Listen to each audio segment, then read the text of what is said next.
Alrighty, ladies and gentlemen, it is 11 at night, and we're also at $30,000 for the day.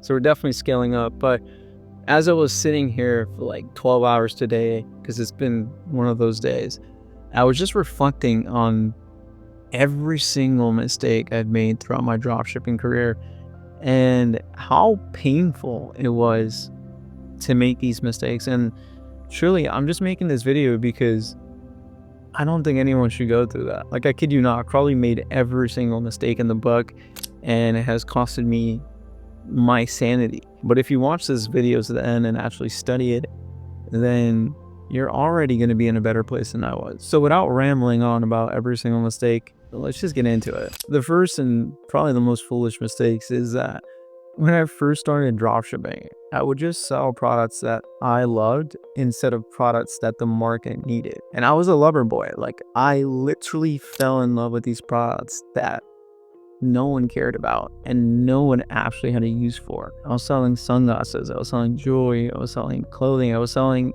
watches, I was selling anything under the sun, because I thought it was a good product to sell instead of just selling solutions to everyday problems. And it's so funny because I have a community with over like 2,300 people. So I get to see the mistakes that people make.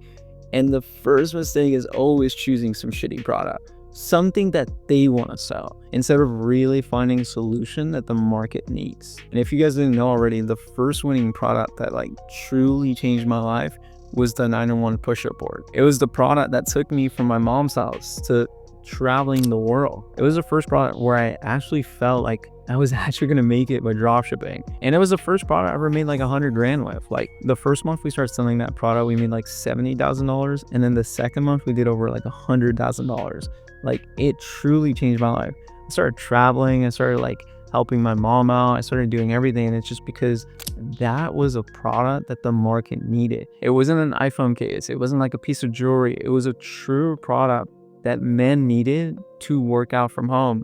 And it was a great product, and like, it actually solved a real deal problem, and it changed my life. Also, just a little caveat to that product selection mistake. Nowadays, I would not only sell solutions, but I would actually sell products with a high perceived value. And this changes everything, because if you can find a product that is usually perceived for more, then you can sell it like 3 or 4 times more and actually make more profit. And that's ultimately the goal, to make more profit. All right, another just silly mistake is I would always like do this drop shipping model of like going from product to product. And I think a lot of people call it like the pump and dump, where they like pump these products up and then they just dump them, instead of just focusing on one product and turning it into a full-blown brand. And it wasn't until I was literally exhausted from testing products that I was like, what if I just focus on this one product and really maximize its potential? That was when everything changed for me. And I remember it like it was yesterday. I had already been dropshipping for 2 years,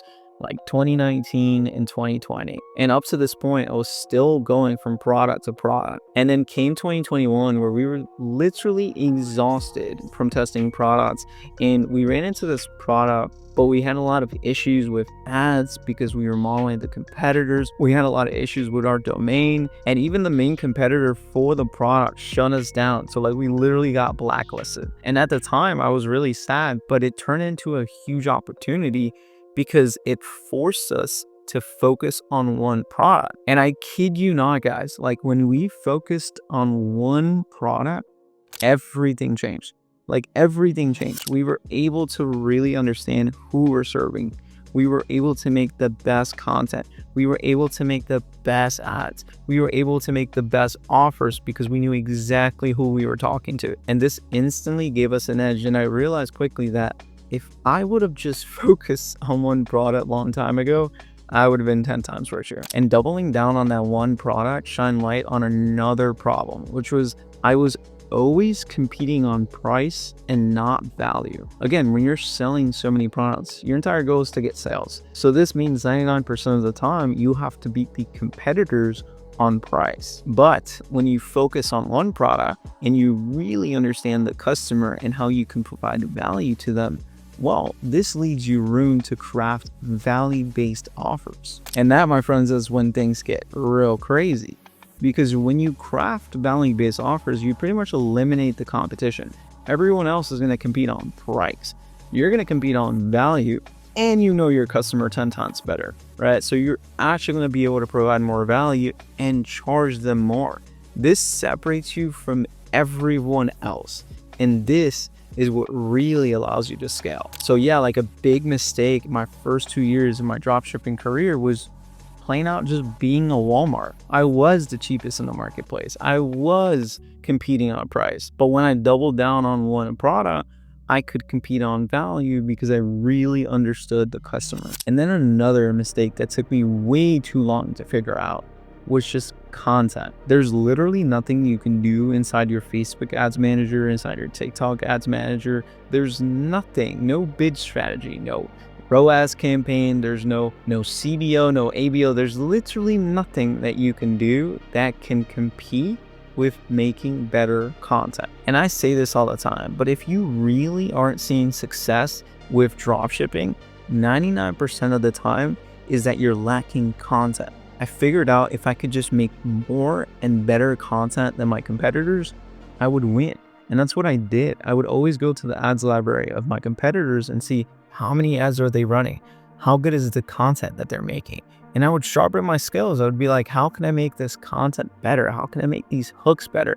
How can I get my watch time higher? And that ultimately led me to succeed, because if I have the best content in the marketplace and I have more content in the marketplace, then no one can compete with me. I am the domain that makes me the authority in the place. Like, people recognize my brand and my name, right? Because I have better and more content than them. And it's crazy. I literally got off a testimonial call today, and they were talking about how, like, they used like 5 ads to launch this product. And I'm like, 5 ads? I literally looked at them like they were crazy. I'm like, you need at least 25 or 30 videos. And they don't necessarily have to be all like new videos, but you have to make a lot of content to launch a product. And it's just because this is a game of testing. You have to test a lot of content nowadays to find a winning ad. And once you make that winning ad, you can make more, of course. But most people are always just lacking so much content. All right, and the last mistake for this video, because you guys know I made 101 mistakes and I can go on, but I think this is probably one of the most important mistakes that will serve you guys in your dropshipping journey. And it is to understand what the business model actually is. If you're here to make a lot of money, stick to dropshipping. If you're here to build a brand and actually invest into inventory and go down that path, that's not a cash flow play. That's not going to make you the money you think it is, because I've been there. I've been on both sides, one on the dropshipping side and one on the brand side. And if you just stick to the dropshipping side, where you're not buying inventory, you're not heavily invested into team, and you keep it lean, or you can actually put in some ad spend and make money back, then you can make so much money. But the moment you turn the model into this e-commerce model, into this brand, where you start buying inventory, investing into your team, reinvesting back into the business, it becomes less cash flow and honestly a fucking headache. And I just wouldn't recommend it for anyone starting. Shit, I wouldn't even recommend it for most people, because to build a brand, it really means you have to reinvest a lot of the money. And if you're getting into dropshipping for the same reasons I got into it, which is to quit my 9-to-5 and live a better life, travel the world, retire my mom, all these things, then dropshipping is going to give you that, all right? And it's just like keeping it lean. But the moment you start investing into UGC heavily and inventory and all this stuff, it becomes this machine that you actually have to reinvest back into the business, and it takes away the cash flow. So huge lesson, that if you want to get rich, keep it lean, keep it super dropshipping, keep it super clean, keep it elegant. We've had students come in here and make $3 million in 90 days, and they've done dropshipping.